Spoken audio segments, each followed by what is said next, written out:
The meeting is called to order. Please stand for the pledge. Flag of the United States of America, to the one nation, under God, indivisible, with liberty and justice for all. Welcome, everyone, to the July regular meeting of the Community High School District 94 Board of Education. Mission statement, please. Community High School strives to promote and provide growth experiences in learning, leadership, and living. Thank you, Rich. Board agreements, please. Board member expectation. Board members will assume positive intent. Board members will treat each other with respect and be open and honest with each other and with the superintendent. Board members will speak professionally and keep discussions at board meetings relevant and focused. Thank you, Lynn. Roll call, please. Mr. Brown? Here. Miss Casey Mayer? Here. Mr. Ramus? Present. Miss Munoz? Here. Mr. Nagel? Present. Mr. Sake? Present. Mr. Zuniga? Here. All right, that brings us to public participation. This is the portion of our meeting where any member of the public can address the Board of Education on any topic. We welcome your comments and will carefully listen to your concerns. We will not be able to engage in a dialogue during public participation, but when appropriate, we will direct the administration to follow up. Presentations are limited to no more than 5 minutes per person, with a total time limit of 30 minutes for public participation. If you wish to make personal charges or complaints against individual employees, volunteers, or students of the district, we request that you send the board your concerns in writing rather than stating those concerns during public comment. If anyone currently present wishes to make public comment and hasn't already done so, please fill out one of the comment forms in the back of the room and hand it to someone seated at the table. We did receive one electronic public comment. It was submitted last month. We did have some technical issues, so we do apologize for the fact that it was delayed to this month. But this public comment comes from Rahul Patel, and the topic is student safety in school. The comments are, what steps are being taken in order to provide a safe environment, meaning substance abuse and fights, for all children at the high school? So if somebody could reach out to this person and kind of get an idea what their concerns are, that would be great. That's all we have for public comment. That brings us to reports and information. Director of Business Services report. Thank you. Just a few topics to discuss tonight, to go over. So the business office is working through the fiscal year end. With all the changes that we've had in staff and the new financial software, we have a few discrepancies that we're working out that we still need to reconcile with the bank. Might be an outstanding invoice or credit or an ACH. We also moved to eFunds. So that's our credit card processing system. And so I only brought it up just as it's pretty rare for us to have this kind of an issue, although it's not very uncommon at other districts. And it's also something that I'm sure in the next month it's going to get worked out as something goes through on the bank or comes through in our financial software. So as our staff, again, becomes more comfortable with that software and with the role that they're starting, I'm confident that we'll have that issue resolved. First student, we're still working with our first student company. They are working to get all the routes together. We already have a draft route that our staff's working through. They're doing a good job of communicating back and forth with us, getting ready for those routes. They're all set with training and with hiring. They even spent some time at the railroad days working on trying to get some more staff to come in. Again, they are fully staffed, but they're always hiring to make sure that they're good to go. And then summer construction, everything's on schedule with that. The building renovations are going well. They should be done next Friday is what their goal is. And then renovations to the parking lots are going well as well, and those should be done by the end of July. So everything's going smoothly. Lastly, again, want to welcome Dr. Johansson. So far, so good. In the first few weeks. It's been a couple of weeks. I mean, come on. So far, so good. I've enjoyed the time. So congratulations on your first board meeting. Started in. So far, so good. So far, so great. So far, so good. Thank you, Dan. I wonder if that might end up on your next review. All right, thank you. Director of Human Services report. Oh, well, it's hard to follow up on that. All right. I'd like to start with an update on our new faculty orientation. Our first flexible orientation day for new faculty was on July 9th. These flex days have been very well received, offering our new faculty an opportunity to build connections in the building and gain access to their classrooms, their offices, technology, all those things that they need early so they can start to plan ahead for that upcoming school year. We're hosting 2 additional flex days. One of them is tomorrow, and the final one is next Thursday, the 25th. Now, the 3-day new faculty orientation is scheduled for August 6th through 8th, so it's the week prior to school starting. In that August time, new faculty will meet with their mentors. They'll be acclimating to the building and to the school culture, and engaging in professional learning to prepare to meet the instructional and social emotional needs of our WeGo students. That's a good segue into a brief hiring update. The district is close to being fully staffed for 24-25. Already, we've hired 18 new teachers and counselors, and we are in the process of filling teaching vacancies in science, world languages, and special ed. Our new hires are of the highest quality, and it's been really exciting working with them through the onboarding and orientation process. There are also only a few support staff vacancies remaining in our custodial, bilingual services, and special ed departments. I will plan to bring additional hiring recommendations to the board for approval next month. Next, I'm pleased to bring the recommendation for a position called the Family Outreach Coordinator to the board for approval this evening. In March of this year, the administration began talking with the board about developing a position to help eliminate barriers to student success at school. We spent the past several months gathering information and utilizing feedback from the board to develop a job description for a new Family Outreach Coordinator position. We believe this position will be a game changer for our students and for our families. The Family Outreach Coordinator will serve a critical role in developing a comprehensive program that establishes communication, builds relationships, and maintains mutual understanding between school, community, and home. The position will fall in the Bilingual Services Department, but of course it'll work to increase the academic achievement and the sense of belonging for all of our students in the building.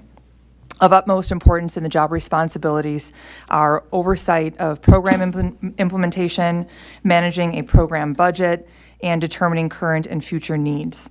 We envision future growth in the Family Outreach Program and may recommend additional personnel that would fall under the supervision of the Family Outreach Coordinator in the future. Candidates for this position should possess a deep understanding of our community. They must be adept at building and sustaining meaningful relationships and connecting our students and families to resources within the district and within the greater community. The role requires someone who is bilingual in Spanish and English with a bachelor's or associate degree in human services, social work, child development, or another related field. And that piece is strongly preferred. Now, lastly, I also want to commend Dr. Johansson on his great start in the superintendent role. As Dan said, so far, so good. The board doesn't necessarily get to see the day-to-day work that he does, but to give you a small glimpse, Dr. Johansson comes into the office with a big smile, genuine excitement every morning.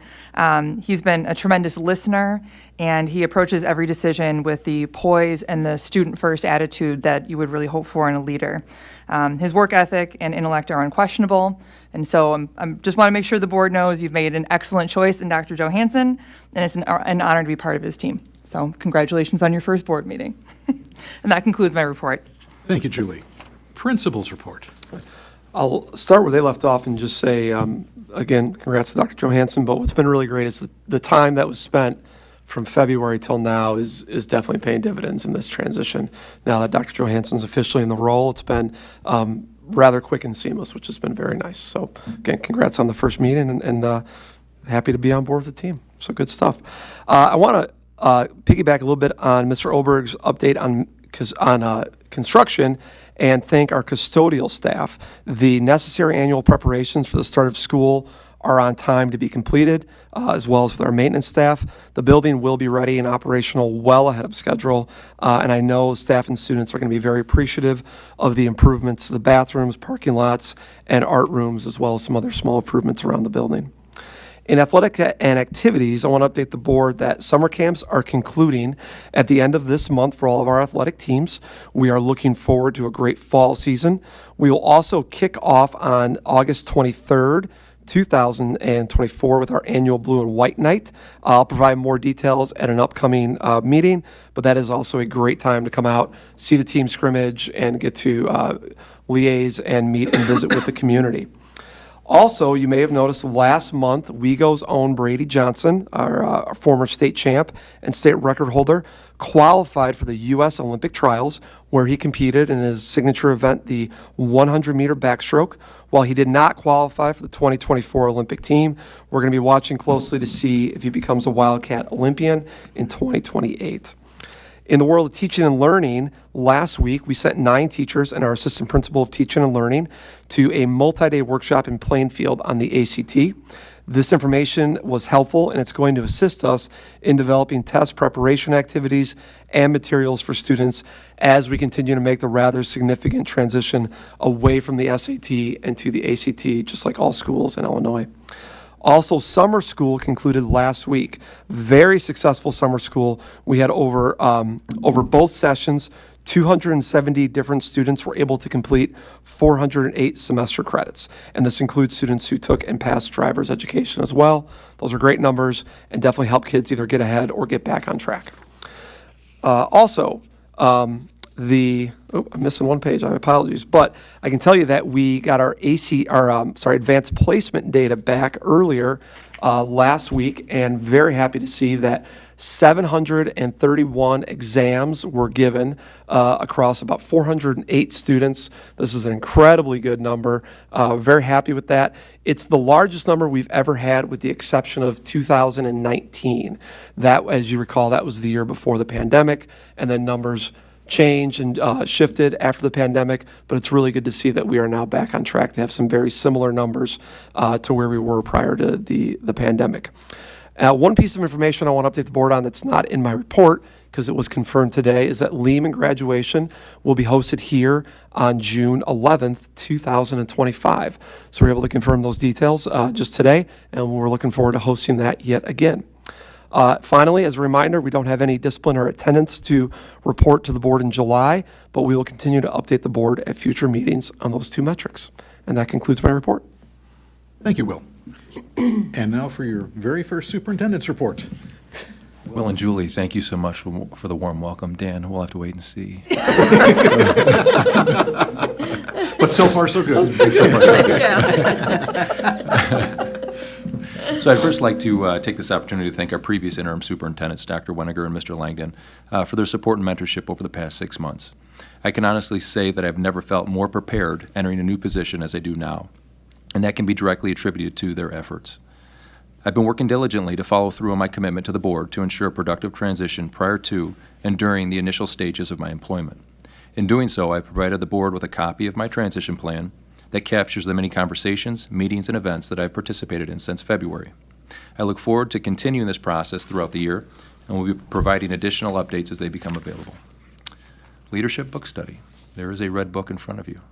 So, our district leadership team, our DLT, is currently reading The 5 Dysfunctions of a Team, and we'll be discussing the contents of this book throughout the month of July and early August.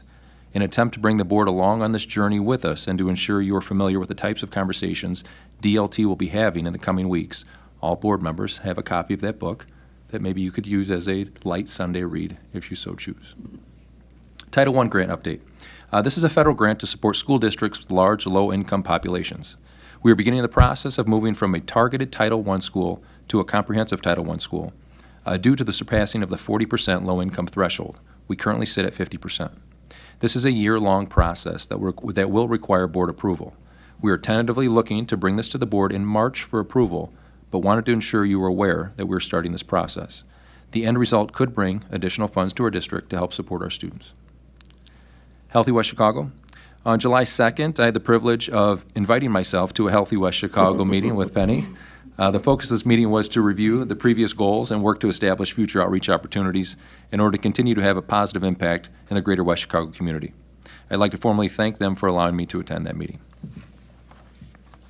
Council of Governments meeting. I attended the Council of Governments meeting on July 11th at West Chicago School District 33.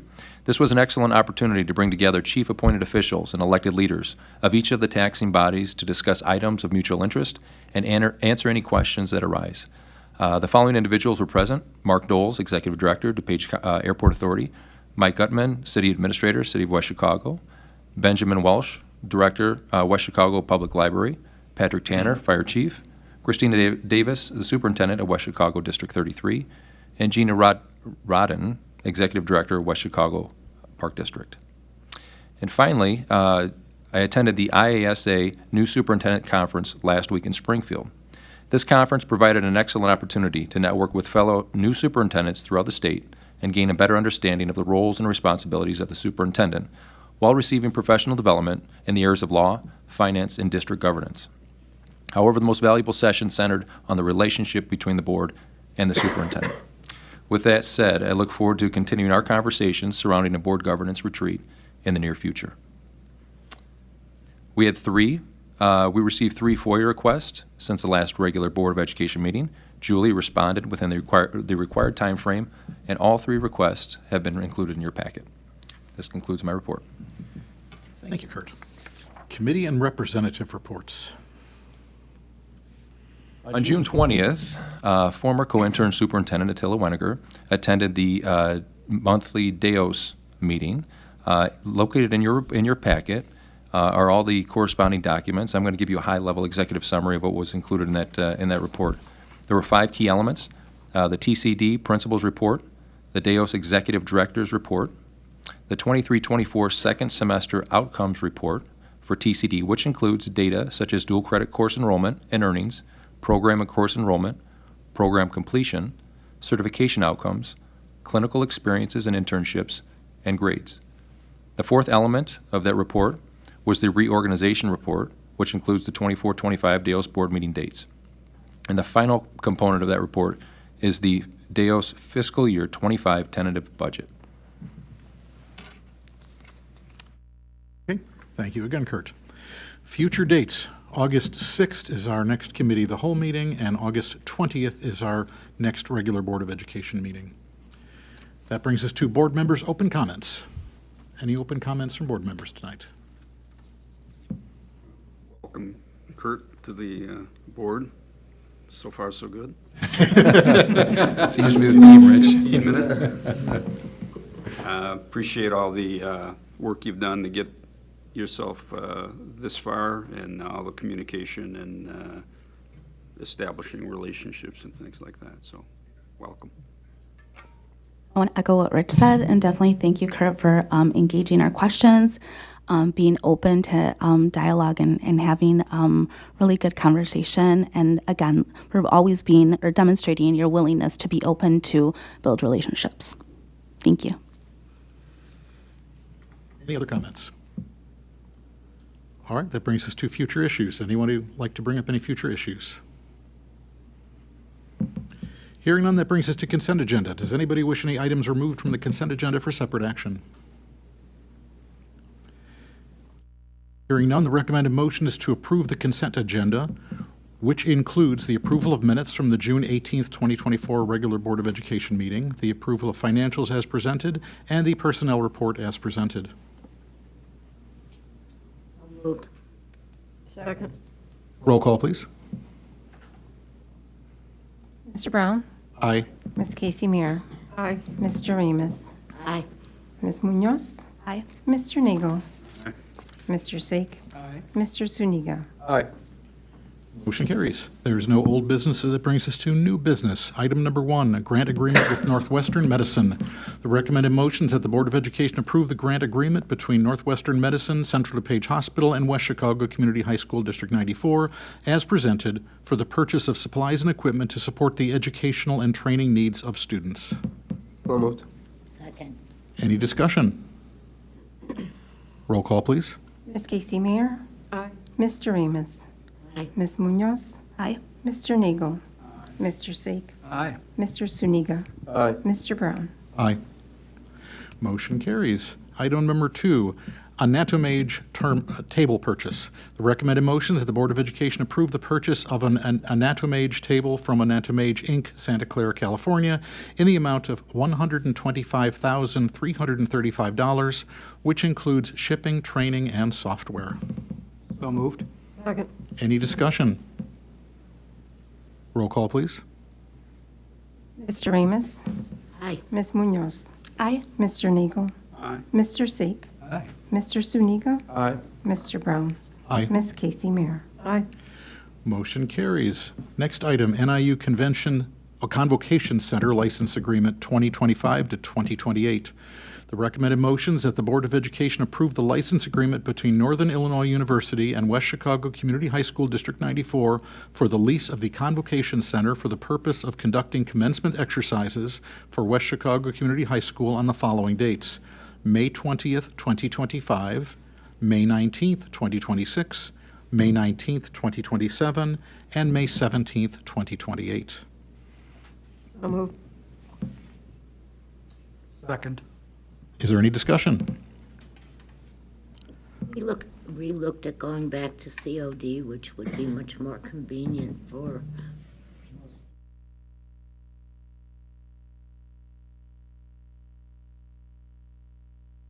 Seems like NIU is so incredibly far.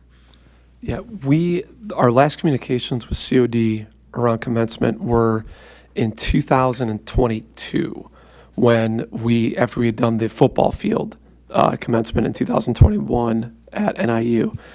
They had changed a lot of their procedures, and they were not very responsive at that time. And I absolutely hear you, and I think you're right, Mr. Amos, about the time and the space being inconvenient, but we have done, well, two things have occurred. One, we supply busing for any students who need it, so parents don't have to get out there early. They can just pick them up afterward and come home. But two, we get so much positive feedback and so much more, I think, positive regard about the available tickets, the space, the parking. All of it is much more conducive. I did observe the 2019 graduation at COD, and I can just say, as an observer at that one and now a participant in the last 5, NIU is far and above a much better experience, in my opinion, from this side of executing the actual commencement. And I can echo those sentiments. So I conducted and put on 7 graduations at COD, and they did a fine job.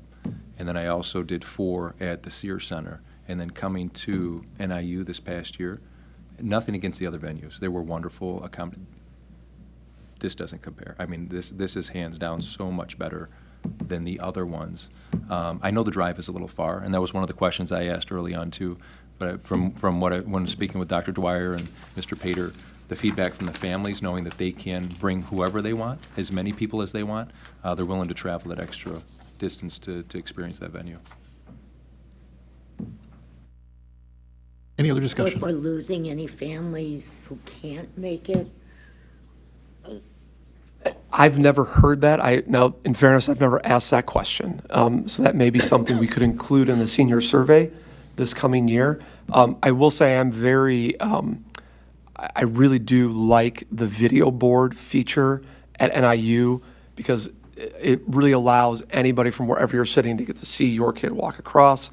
And this was the first year they offered closed caption in Spanish. I think the execution is going to get better, but just having that available, I think, is a tremendous advantage for our community as well, too, and was a really big, important add for us that we asked for this year. Any further discussion? Roll call vote, please. Ms. Munoz? Aye. Mr. Nagel? Aye. Mr. Sake? Aye. Mr. Suniga? Aye. Mr. Brown? Aye. Ms. Casey Mayer? Aye. Mr. Amos? aye. Motion carries. Next item is donations. The recommended motion is the Board of Education approve the donations as presented. So moved. Okay. Is there any discussion? I was surprised that Ball Seed was donating direct district rather than through the foundation, where they'd be able to get some tax benefits. I don't know if we've had any discussion with them on that or not. We have not had discussion with them on that yet, no. No, they've donated in the past. I don't know if it was through the foundation or what, so I'm wondering if maybe we hold off that donation and discuss that with them, make sure, because once we accept the donation to the district, they more or less lose their tax benefit. I won't cause us to lose the money. I don't anticipate that, but I would assume that they've donated things in the past and they know the implications of donating to a school versus a 501c3. I would assume as a business they would understand Have they that. donated in the past? I'm not aware that they've donated in the past. Donated to District 33 through the foundation, so I'm not sure if they just missed that detail or thought that by donating to us, they were, putting it through a tax. I'm not sure if there's any tax benefit difference of donating to a nonprofit compared to a school district. The school district, I don't think a school district qualifies as a tax benefit. That's why all the foundations are in place. Is it because the intent is to specifically give it to the horticulture club? I don't know. But they're not, the horticulture club wouldn't be a 501c3. No, but I'm just wondering if by doing it this way, it can be funneled directly to the horticulture club versus the foundation. Well, it could do that through the foundation They could, as well. okay.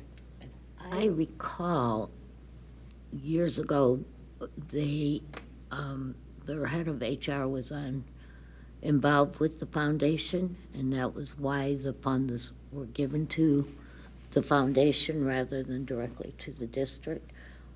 I haven't seen him in years, so I don't think he is still with them, but that may have been, and again, years ago, Lee Rick and I met with them discussing the greenhouse and ways that we could collaborate things specifically in our special ed area. But he was very, very involved with the foundation, and that was probably why any funds would have been directed to. That could have been a foundation or a donation to the foundation where this was a specific purpose donation directly to the horticultural club. There could have been a difference there. This was also not a direct donation from Ball. It sounded like they fundraised with staff internally to collect these funds. Well, if it's not coming from them corporately, then that wouldn't matter. But hate for them to lose out on an opportunity if their plan was to donate with some tax benefits. So. Any further discussion? Roll call, please. Mr. Sake? Aye. Mr. Suniga? Aye. Mr. Brown? Aye. Ms. Casey Mayer? Aye. Mr. Ramos? Aye. Ms. Munoz? Aye. Mr. Nagel? Motion carries. Next item, Board of Education meeting schedule change. The recommended motions that the Board of Education approve moving the November 5th, 2024 Committee of the Whole meeting to November 6th, 2024, and that the Board of Education approve the following May and June Board of Education meeting dates: May 6th, 2025 Committee of the Whole, May 27th, 2025 regular Board of Education meeting, June 3rd, 2025 Committee of the Whole meeting, and June 17th, 2025 regular Board of Education meeting. So moved. Second. Any discussion? Roll call, please. Mr. Suniga? Aye. Mr. Brown? Aye. Ms. Casey Mayer? Aye. Mr. Ramos? Aye. Ms. Munoz? Aye. Mr. Nagel? Mr. Sake? Aye. Motion carries. Next item, Family Outreach Coordinator position approval. The recommended motion is the Board of Education approve the Family Outreach Coordinator job description and approve the addition of a 1 FTE Family Outreach Coordinator position for the 2024 to 2025 school year.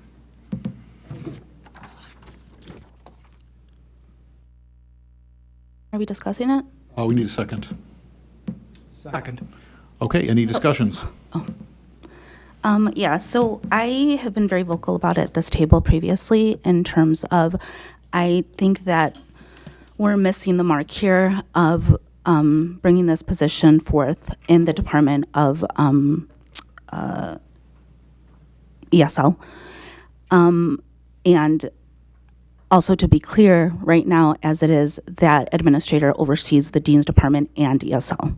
So I think that that's something that we've been vocal about in terms of being very concerned about, just because, and simply because this is a opportunity for us to spearhead something that hasn't been done before in this district, and I think it is of extreme value to us to consider putting it somewhere else, because I feel that we have had concerns with the way that parents have been supported or had conversations or collectively have been engaged through the Dean's Department in the past. And I think that this is the opportunity for us to open up a door for a different department, such as Student Services or the Counseling Department, to oversee whether both departments oversee it or one department oversees it.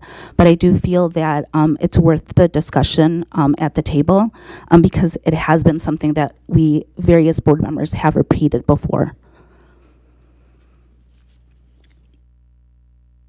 So if I can kind of interject here, part of my transition plan is to really take a deep dive into our organizational structure itself. And there's certain jobs right now that I have my eye on, but I want to look at it in its totality. I can't do that until I have a full year and I live it for a year. So to make any structural or organizational changes at this time, I think would be irresponsible on my part. In looking at the job description, I'll give you a little background. I've had the luxury of sitting in that chair since February and watching, right, and hearing the conversations and the dialogue surrounding this position in particular, and doing some research and getting a little bit more historical perspective as to how this topic of conversation was brought up several years ago. So I sat down with Julie and Will, and I said, we're starting from scratch. Will brought in different schools that have a similar position, surrounding districts that have a similar position, and we spent a good 2 to 3 hours initially starting to draft up this description and job responsibilities. And then we sat on it for a minute. And then we came back a week later, spent another 2 or 3 hours refining this job description to what you have today. The idea, and I hear you, and we've had many conversations, I really appreciate them, the idea that it is resting under the Dean's Office and Bilingual Services, that's a product of the structure, the organizational structure in itself. It's the same person, to your point, right? We believe that it naturally fits under Bilingual Services for a multitude of reasons. I think there's a misconception that when you hear bilingual services, you automatically think Spanish-speaking families. We did a quick run of the report of those students, new students who have come into our school that speak not only Spanish but Arabic, Ukrainian, Portuguese, Vietnamese, Urdu, and the list goes on and on. So that is a natural point of entry. The Bilingual Services Department is a natural point of entry for all of those students as well, which is why there's tremendous benefit to having this position under the Bilingual Services Department, even though in the current organizational structure it is the same person. Down the road, it potentially might not be. I might come to you in March or April when I've had a chance to do a really deep dive into our organizational systems here and make a recommendation to reorganize our administrative team in some capacity. I don't know what that looks like. It'd be premature for me to even talk about it, but that's part of my transition plan to really evaluate the district in its entirety. I kind of think, after reading your message yesterday, that it makes a whole lot of sense, since we look at all of those things and be the superintendent and the leader of the district, that we give you time and direction to do exactly what we hired you for, and have total confidence that you will accomplish that. And that really our job isn't, as a board, to be down deciding what department or division should be, but that's you and your team. So that feeling is, do what you need to do. This is your role. I don't like it. I don't want. So far, so good. That does seem to be the theme of the night. I'm just, A couple questions. In the job description, it says collaborates with licensed staff members. I'm just wondering why we're limiting the collaboration to licensed staff members. It seems an unnecessary restriction. I think that's an excellent point. I don't think we need to limit it just to licensed staff members. That boxes us in. Yeah. And my other question is, it's an additional FTE. How are we funding it? Yeah, I mean, right now it would come out of the general fund here. I mean, there's not a grant that's available that we have to fund this position at this time. At this time. We are. Yeah, we're good covering that. That's, again, local tax dollars. Dr. Johansson mentioned earlier about Title I potentially could lead to more funding, and that would be a good spot for it. So at this point in time, I'm not concerned with the funding. Our local tax dollars will cover it. I don't want to put the cart in front of the horse with the Title I, but it does allow us much more flexibility with title funds once we get to a comprehensive district or school versus a targeted school. And once we become comprehensive, then we can start to look at programs like this to be funded through grant dollars. I'll go ahead and throw in my 2 cents. I agree a lot with what Penny was talking about with where this position is going to be housed and who they will be reporting to. And thank you. We've had conversations about this as well. And I appreciate you bringing up that it's not just Spanish. And you're absolutely right. You know, we have an increasing number of students coming into our school with a much more varied background than what we've had in the past. But the position isn't about being bilingual. The position is about reaching out to your families and being able to develop a line of communication when students are in need, so that they don't fall through the cracks. And so we reach out to their families and develop a plan on how to support students in that nature. So it doesn't matter if they speak English, Spanish, or whatever. So to me, it's not a bilingual type position. And it is certainly not a position that should be in a punitive type situation in a dean's office. If there's going to be restructuring, this position really needs to be moved into something that is more of, to me, like Penny mentioned, in the guidance counselor's office or the student support area, student services area, where it is more, to me, more of a nurturing and a positive atmosphere, as opposed to something that's for new students or something where when you get called to the dean's office, that never sounds good. So that's, to me, historically, too, where we've had issues. I mean, it's wonderful you've been coming to so many meetings and you have picked up on a lot of things, but this issue has been sitting here since 2020? 19? I can't remember it, but it's been a long time. It's been years that we've been talking about this. And I would like to be assured that this is a temporary area to house this, what almost seems like a new little department. I think it would be irresponsible for me to make that assurance and that guarantee now, because I haven't had a chance to live and evaluate the organizational system. It very well might be moved, or it very well might stay in the bilingual services. I don't want to make that promise to you now and then have to turn around and break it. But I will tell you that I'm going to look through everything very carefully over the next 6 months as I live this job, and I will identify what I believe to be the best place for it to be. And that might end up being bilingual services, but it might not be. I can't tell you one way or the other moving forward. I think that'd be totally dishonest of me to say one way or the other. Kurt, I think that's where I really, really struggle, because at the end of the day, we can't make those assurances. And as Lynn said, this has been on the table before, during COVID, specifically through ESSER funding. And we have had these discussions at this table many times. And so therefore, for me, it's reckless for us to jump into this and decide this tonight when we can either table it or have further discussion on it, because we've gone this long without acknowledging the value of a family liaison in this building. We have gone a long time with not even being open to engage the conversation about a family liaison. Now I know that we've retitled it for specific reasons, and I understand those reasons, but at the end of the day, we know it as a family liaison position because we've had many conversations about this.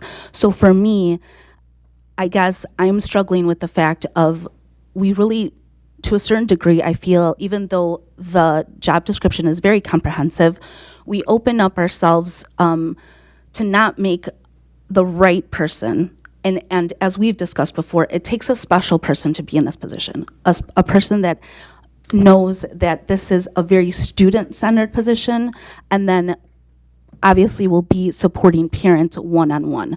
eliminate non-academic barriers, having conversation, navigating different things that they need within the building. So I really don't think that as it is presented right now, in the way that it's being presented, it answers all those questions. Penny, is your largest concern it's being connected with bilingual services, or that it's in close proximity to the dean's office? Or Well, something it's else? definitely, I mean, both, because it is living in the dean's and ESL department. That is who that person will report to. And we saw that in the packet. You mentioned, Kurt, that you can't guarantee that it might or might not be separated from bilingual services. What are your thoughts on, do you think it will stay associated with the dean's office? No. Is that something that you could say I can that's going to guarantee change? that it will not be associated with the dean's office in the future. I can't guarantee that it's not going to be associated with bilingual services. The intent was never to have it associated with the dean's office. We just fall into this conundrum here because we have one person overseeing two very large departments, and that shift was made years ago. So we're associating that individual with two departments, right? And then we're drawing that connection back to where if this job falls under bilingual services, then it must be connected to the dean's office. And I see them entirely in two different departments themselves, even though one person oversees them both. I hear you about the punitive approach, right, and the optics of it, and that's not the intent here, not at all. Well, and I Does that guess help the- if the dean connection, that's going to be temporary? Well, but we can't really, I mean, we're not voting on that right now. I think if this position, the job description is not changing depending on who it reports to. And I think we have to trust Dr. Johansson to make that decision on how to separate that. I don't think that's the role of the board. I think that's beyond what this board should be involved in. Well, but we do have to have trust in the fact that we are being presented something as transparent as possible. And to a certain degree, I don't feel that has happened because, again, we have had these conversations before, and we've explained as to why we have reservation and hesitation. And at the end of the day, the person that's going to be doing the hiring is still within that department. So my biggest comment in the past has been that, this, again, is a student-centered position. There has to be value in building relationships with families and welcoming those families into our building to engage really difficult conversations. So therefore, for me, I really need to know that, we have value in all of those things. Parent engagement being the biggest component, where I don't feel that that's always happened when we've had conversations within that department. Rich, you started to say something? If I understood what you were saying, Penny, that the way the job description and the way it's presented for reporting may not result in the right person being Correct. hired? That Correct. if it was changed, that it would be a completely different person? Well, I don't necessarily completely different, but I just think that when you have been very firm in saying that when students get to high school, they don't want their parents' support, that's an issue for me. When you're going to be overseen, if you read the job description, I mean, parent engagement is the overall encompassing responsibility of that person. I was going to say as well, just to add my 2 cents, I agree with Penny and Lynn on this one. I think the job description is amazing. I appreciate it. I appreciate everything is very much laid out, and I love seeing that. Just kind of some expectations of what we are going to be expecting from that person. But that's where I'm also where I'm hesitant about that, where the reporting too, and I understand the restructuring. I understand that. And I would like to see that on the paper, for me to feel comfortable with that. Is that the common theme that I'm hearing at the table? Because I want to make sure that I'm hearing from you guys as to what you need from this. And what I'm hearing is that it is not the job description, not the job itself. We all believe there's value there, but we're getting down into the weeds as to who they report to is the crux of the job. Is that what I'm hearing? Well, yes, because I think that there also is a component, even though I have to let you and the administrative team do their job, but my job is to ensure that we are taking the ethical approach to again, presenting something as it is. And I just don't think that we've accomplished that today. I mean, again, I feel like there is value in having a conversation in terms of where it's going to come from, who they're going to report to, and who the candidate is going to be. Because I feel like another thing that we had discussed at length was the fact that a lot of these qualifications are preferred. So does that compromise who is going to be sitting at the desk doing the job? Because again, parent engagement is, in all essence, the core of the job.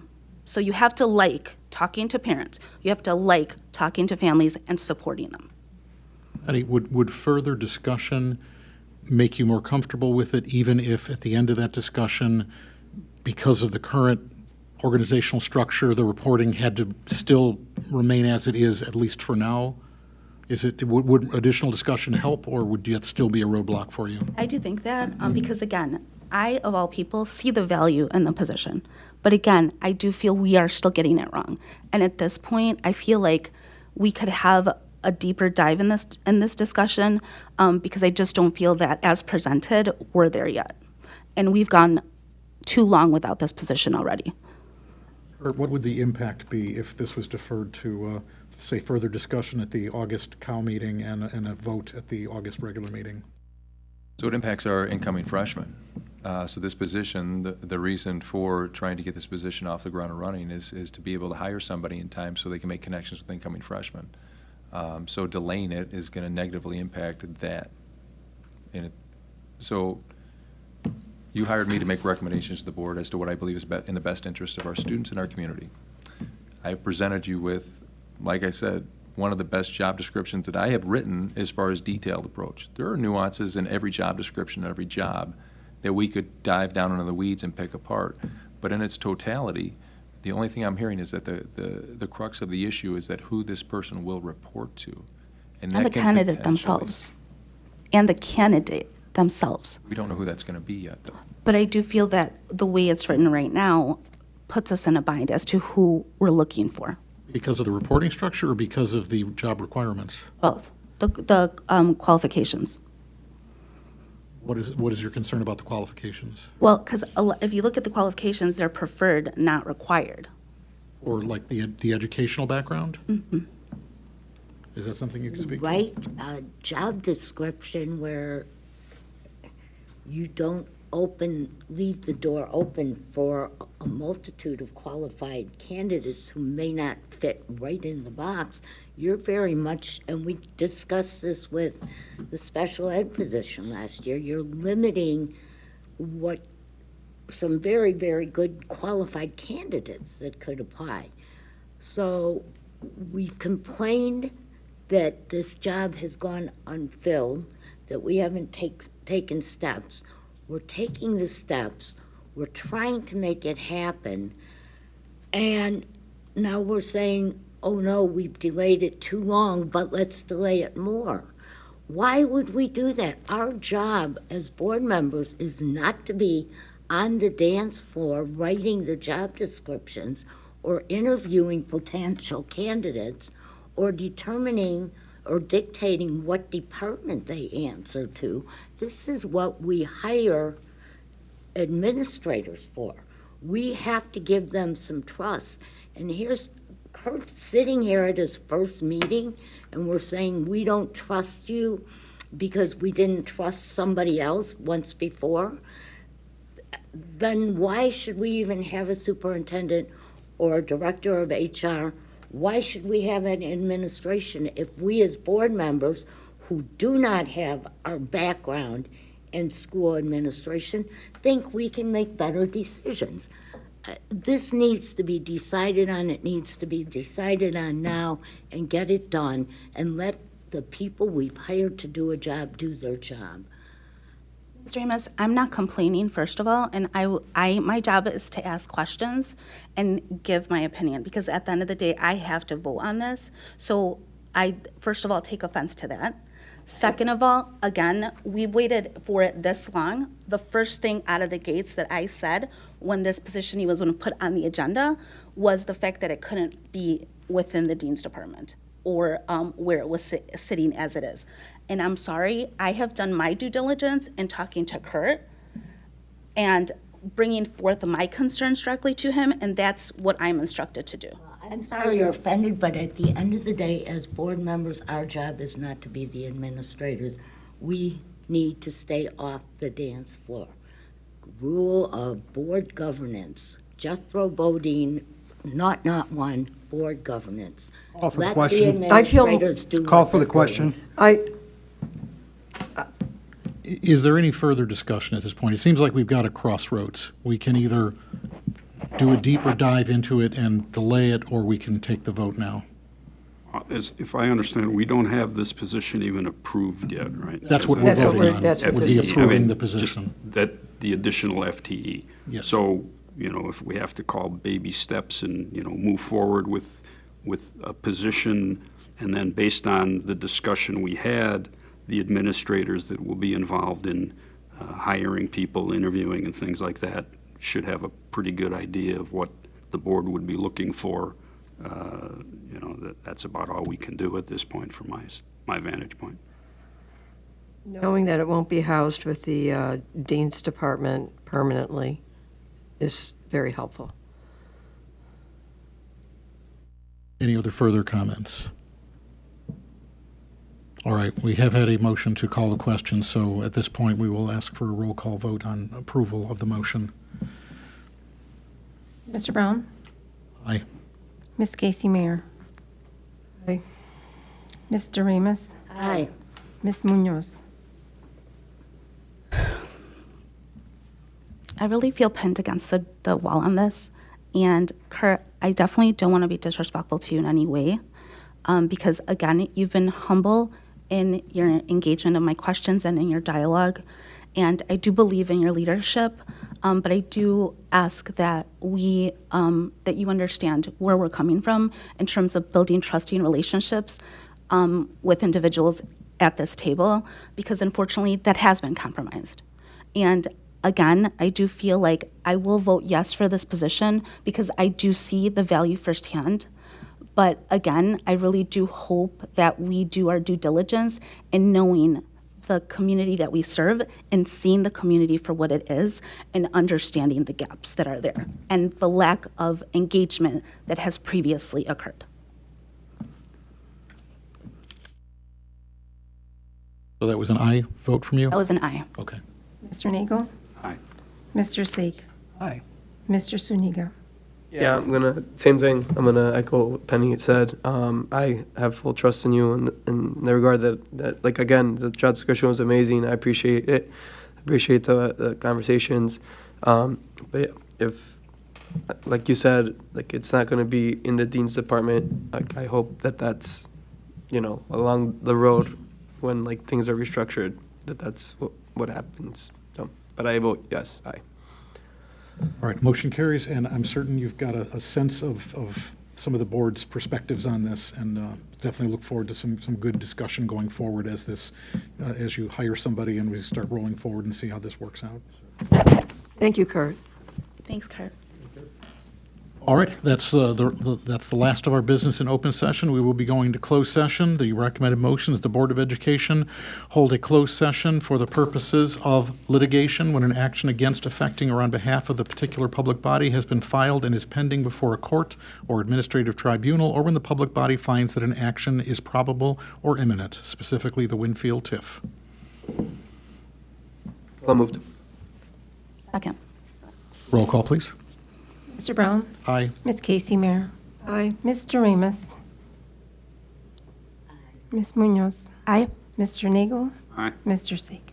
Aye. Motion carries, so we'll be going into executive session. Why don't we take a 5-minute break?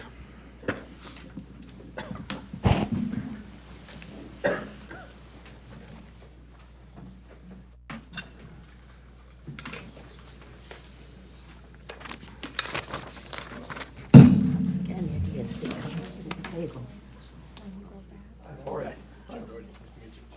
Yeah, one of the attorneys. Oh, nice to meet you. Jim Doherty. Nice to meet you. Hey, Dan, nice to meet you. We talked on the phone a little bit, some of these. Oh, yeah. Oh, yeah. We haven't met in person.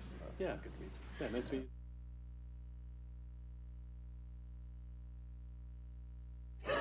Yeah, or kind of easy to spot, right? It's nice to meet you all. Take care.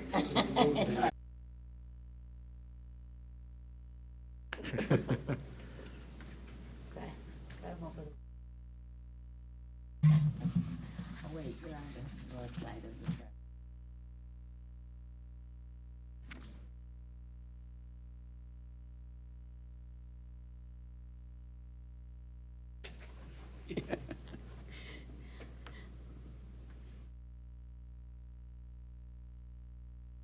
Good.